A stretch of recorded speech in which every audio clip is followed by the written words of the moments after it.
Dieu a quelque chose en vue en ce qui concerne son Fils. Ses intentions sont résumées dans ce que l'apôtre appelle le plan éternel de Dieu. Plus nous pénétrons le mystère de ce plan éternel, plus notre esprit s'ouvre au vrai sens, à la vraie portée de ce témoignage de Jésus. Plus intense aussi est l'antagonisme de l'enfer.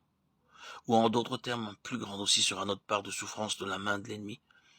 Si vous n'avez qu'un discernement superficiel, une compréhension fragmentaire de ce qu'est vraiment le témoignage de Jésus et que vous preniez fait et cause pour ce témoignage au plus près de vos lumières, vous vous heurterez à une opposition qui sera proportionnelle à votre discernement.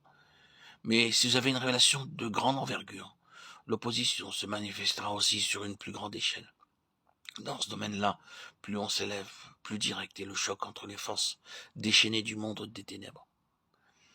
Dans l'épître aux Éphésiens où l'Église nous est présentée comme siégeant avec Christ dans les lieux célestes, les forces à combattre ne sont rien moins que les dominations, les autorités, les princes de ce monde de ténèbres, les esprits méchants dans les lieux célestes.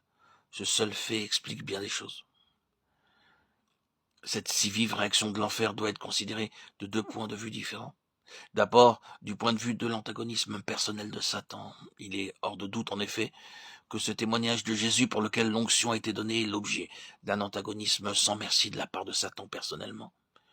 Il s'y livre tout entier avec toutes les ressources dont il dispose. C'est un fait qu'il faut savoir reconnaître. Mais il y a cet autre fait à considérer. Cet antagonisme n'existe et ne subsiste que parce que Dieu, dans sa souveraineté, le veut bien. Dieu est au-dessus de tout cela, au-dessus même de cet antagonisme. Cette permission de Dieu s'explique par le fait qu'il y a une relation étroite entre l'onction et la défaite finale de Satan.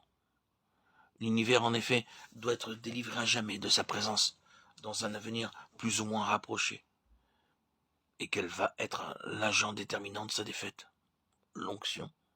C'est là en définitive le but de l'onction.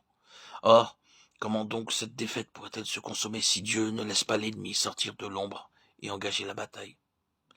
Quelle fut l'attitude du Seigneur Jésus après son onction au Jourdain? S'aventura-t-il dans le désert de son propre chef pour rencontrer l'ennemi? Certainement pas. C'est le Saint-Esprit qui le conduisit au désert. Dans quel but? Dans le but précisément de manifester, grâce à l'onction qui reposait sur lui, un triomphe absolu sur le chef du royaume des ténèbres. L'antagonisme de Satan est évident. Son animosité ne connaît point de limite. Mais l'onction divine dont le Seigneur Jésus est revêtu est une réalité qui surpasse tout ce que l'ennemi peut aligner de force adverse.